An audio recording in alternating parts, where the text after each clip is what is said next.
E se fosse possível conquistar novamente aqueles que se foram? Juntos, nós podemos. Invista neste canal. Invista em um mundo melhor.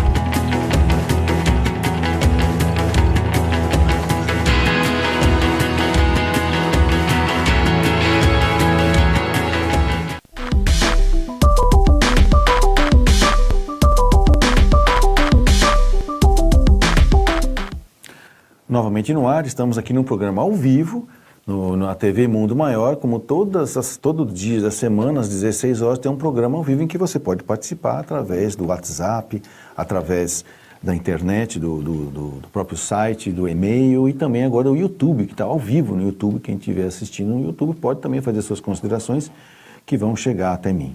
E vamos lembrar também que nós temos aqui, está próximo aí, aconteceu o nosso 15º encontro Amigos da Boa Nova, em que você pode já estar obtendo as suas informações a respeito de como que é reservar, como é que é o processo que vai ser, através desses telefones que vocês estão vendo aqui, que é o 2458-3214 e o 2456-7109, 15º Encontro Amigos da Boa Nova. Estaremos lá, ok?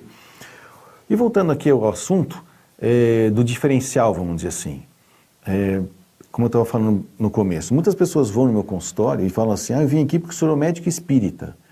Aí eu sou obrigado a explicar para eles, olha, não existe essa especialidade médica, né? Existe médico psiquiatra, médico pediatra, médico oftalmologista, médico espírita não existe. Eu sou médico e espírita. Como eu podia ser psiquiatra e adventista, como eu podia ser oftalmologista e católico, ok? Mas existe uma certa tendência as pessoas entenderem que quem conhece a doutrina espírita sabe cuidar melhor da doença mental. Não necessariamente, tá? Existe aí, se você for vendo pelo Brasil, inúmeros hospitais psiquiátricos, né, que levam o nome de honrados mentores espirituais, né, do plano espiritual. Então você tem vários hospitais chamados André Luiz, vários hospitais chamados Bezerra de Menezes, Emmanuel, ou se fala Hospital Espírita fulano de tal, né? E porque sempre houve realmente essa proposta de um algo a mais que a doutrina espírita poderia oferecer como recurso coadjuvante, talvez paracientífico e algumas vezes até científico, como está começando agora a acontecer, no auxílio do tratamento dos transtornos mentais. E aí gerou-se talvez uma pequena confusão de ideias, dizendo que que talvez não seja doença, seja só espiritual, que você vai lá, faz o tratamento espiritual, o tratamento espírita, expulsa o espírito que está lá e a pessoa melhora e sara. Não é bem assim, tá? Isso também era uma dúvida que eu tinha e que, dados o meu caminho, né, vamos dizer assim, de estudar e agora desses anos todos de prática clínica, a gente tem uma capacidade de perceber certas coisas. Por isso que muitas vezes as pessoas vão no consultório e falam, mas o senhor está enxergando alguma coisa em mim? Eu falo assim, olha, a não ser o formato do seu cabelo, a sua roupa bonita e a sua maquiagem, eu estou percebendo, mas aqui eu não sou médium. No consultório médico, eu não sou médium.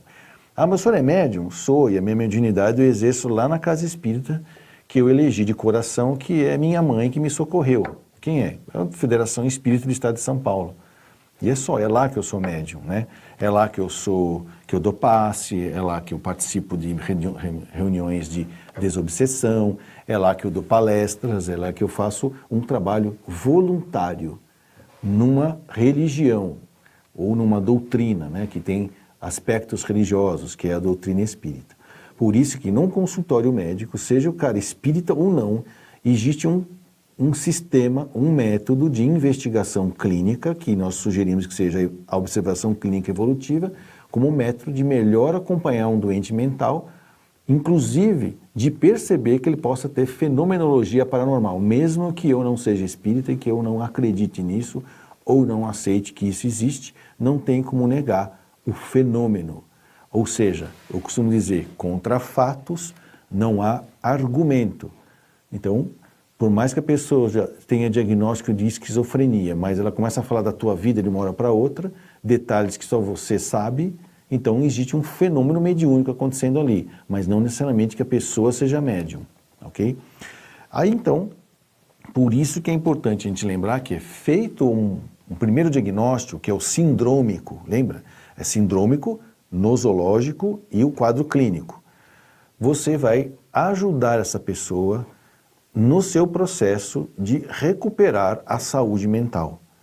Mesmo que ela tenha uma doença real e verdadeira, ela nasceu com a genética para ter esquizofrenia, se expôs a situações em que a esquizofrenia se manifestou, e ela agora está com uma doença que é degenerativa, ela é progressiva, ela é processual, a gente vai falar assim, então dane-se, né? Então essa doença é física, acabou. Não, tem que cuidar dessa pessoa psicologicamente também. Porque algumas pessoas confundem, não, tem que fazer terapia para o esquizofrênico sarar. Não, a doença é degenerativa, né? Você faz psicoterapia para essa pessoa conviver melhor com esse seu aspecto de doença.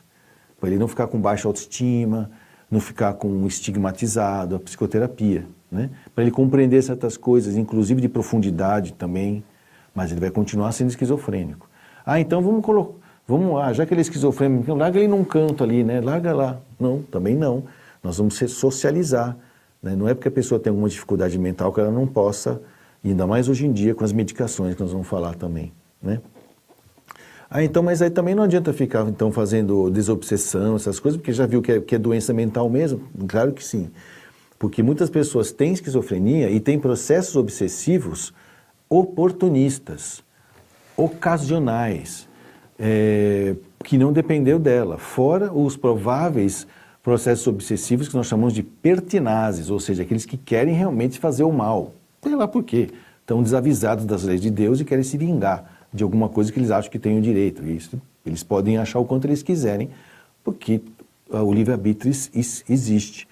Então, por isso que eu digo, seja qual for a sua dificuldade mental, tem que ser cuidado, visto, diagnosticado, orientado, tratado do ponto de vista sistêmico, biológico, psicológico, social, espiritual e espírita.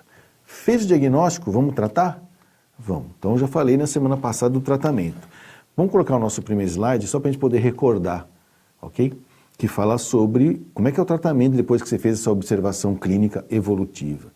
A meta é amenizar sintomas para melhorar a observação clínica.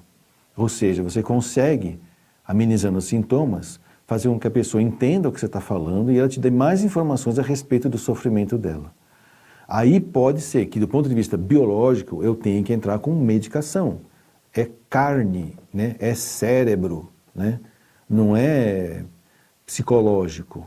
É medicação porque a pessoa está tão perturbada que ela não consegue nem sequer fazer um raporte, fazer uma ligação com você para conversar. Então a gente medica.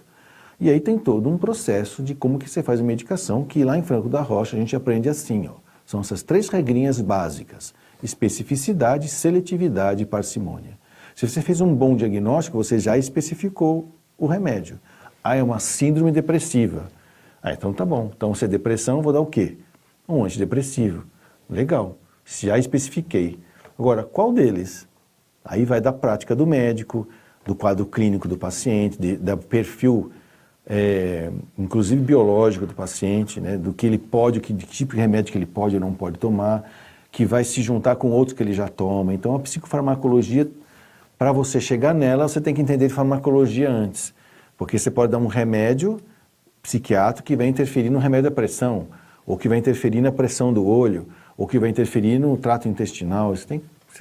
Por isso que é psiquiatra, porque é médico e vai saber entender da interação das medicações. Okay? Inclusive descobri que, por interação, e existe um grupo lá no Hospital das Clínicas que surgiu quando eu estava na residência, naquela época, que era o grupo de interconsultas, que resgatou esse trabalho do médico, psiquiatra, que é entender do ser humano por inteiro e perceber a interação medicamentosa.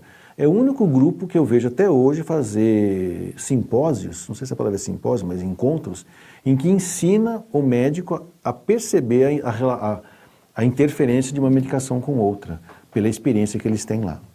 Então, depois que você faz, vou botar para o nosso slide, você faz a medicação, selecionou com a medicação, a parcimônia significa o quê? Vai devagar com a dose, principalmente se a pessoa nunca tomou remédio. Cada um responde de um jeito, tá bom? Depois você vai fazer o apoio psicológico, que pode ser uma mera informação óbvia, que é a psicogogia, ou ensinar a pessoa alguma coisa que ela não sabe, que é psicopedagogia, ou fazer a psicoterapia, que é ajudar ela a transformar coisas dentro dela de maneira profunda. E fazer isso periodicamente, que é o exame psíquico e a revisão diagnóstica periodicamente. Ou seja, é quando você pede para a pessoa voltar, depois de 1 mês, 2 meses, porque ela já está estabilizada. Feito isso, nós vamos ver um quadrinho, que eu só vou anunciar agora, porque nós vamos ver isso no terceiro bloco. Mostra esse quadrinho, ó, o que é o próximo slide. É simplesinho, né? É bem fácil de entender, né? Tem as coordenadas abscissas. Isso foi uma maneira que eu coloquei para a gente poder entender como que uma pessoa pode ser normal e parecer médium. Ou como uma pessoa pode ser médium e ser normal. E como uma pessoa pode ser esquizofrênica e parecer médium e assim por diante. Até que a gente vai encontrar, bem no centro desse quadrinho, o que é a mediunidade com toda aquela riqueza de fenomenologia paranormal e que a pessoa não fica perturbada, não parece doente nem esquizofrênica, que é o que eu chamei de mediunidade com Jesus, que é o que a gente costuma falar no meio espírita. Está bem no meio do centro do quadrinho ali, vocês vão ver, com Jesus. Né? É o mediúnico com Jesus. Esse quadrinho é complexo, eu ainda estou estudando e ainda estou percebendo aonde que se encaixam algumas coisas que normalmente as pessoas vêm para a gente e falam, doutor, isso que eu tenho é mediunidade? Eu falei, não sei. Por quê? Porque existem alguns transtornos mentais, inclusive neurológicos, que a pessoa passa a ter rompantes mediúnicos temporariamente. Depois você trata do problema neurológico dela ou psicológico, a mediunidade some. Então, o que significa isso? Que a gente só vai chamar de mediunidade aquilo tipo mediunato, né? Em que a pessoa tem aquilo evolui, ela educa, evangeliza e vai servir à humanidade. Isso é mediunato. Mas fenômenos mediúnicos ou medianímicos podem ocorrer em qualquer momento, inclusive nos normais e nos doentes mentais. Em qualquer momento. Assim como também você tem pessoas que nunca sequer nem ouviram falar em espírito e depois de um traumatismo crânioencefálico conversa com ele como se estivesse falando com a própria esposa, né? Isso significa o quê?